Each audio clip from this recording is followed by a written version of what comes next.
Hello and welcome back. Brett here with Clickmill, where we do digital marketing with churches and nonprofits to help you grow your audience.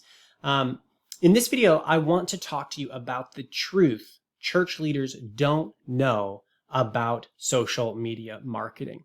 All right. And right now, it's all the rage with churches to essentially say, if we have a big enough following on social media, we will be successful. All of our wildest dreams will come true. We'll have marketed correctly. There's just sort of this, as we're working with churches all over the world, that's what keeps coming to, as if social media marketing is marketing, right? Social media marketing is a part of marketing. It has its place in a properly set up marketing plan or marketing strategy, but it is itself not marketing. And there's a huge emphasis right now on this. And so what is the truth that you're not being told, that you haven't been told, is that if your audience is primarily located on social media, they're not your audience. I want to say that one more time because it's so important, and then I'm going to explain it. If your audience is primarily located on social media, they're not your audience. Okay?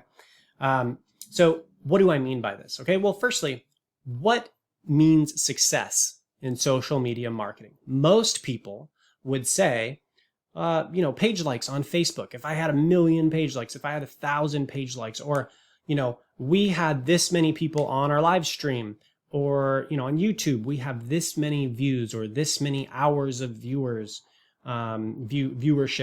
or, followers on Instagram, or retweets, or whatever these metrics are. And as we've worked with churches everywhere, we have just found that there is a huge emphasis on these. And what professional marketers realize, and there's even a name for this, and I did not come up with this name. There's a name that marketers have for those metrics, and they're called vanity metrics. They're like bling, they're a gold chain or a string of pearls. Like, it just looks nice, but it doesn't actually mean anything. It doesn't actually do anything. It doesn't help you accomplish any goals unless your goal is specifically to get more likes for its own sake. Okay, so these vanity metrics don't do anything for you.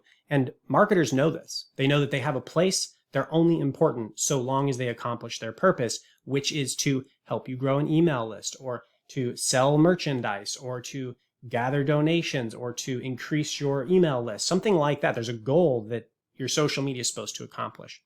Okay, so these are called vanity metrics. Now, that's the first thing. The second thing is this: why do we know for sure that it's really not worth a lot? Okay, the reason, and you can take this to the bank. Look at Facebook. What page is Facebook actively trying to increase their likes on? There isn't one. On which video stream on YouTube is YouTube trying to increase their hours of viewership or their followers? They're not. There is not a single one of these platforms that is after the things that they tell you is important. Instead, what do they ask for when you sign up with them? They ask for your first name, your last name, your email for sure, and often your phone number, and sometimes more information. Why? Because they understand that to have a platform, you have to have direct communication, a direct line of communication to your user. That's email. All right, usually. It can be phone as well. What do you not have when your audience is on one of these platforms? You don't have any of that.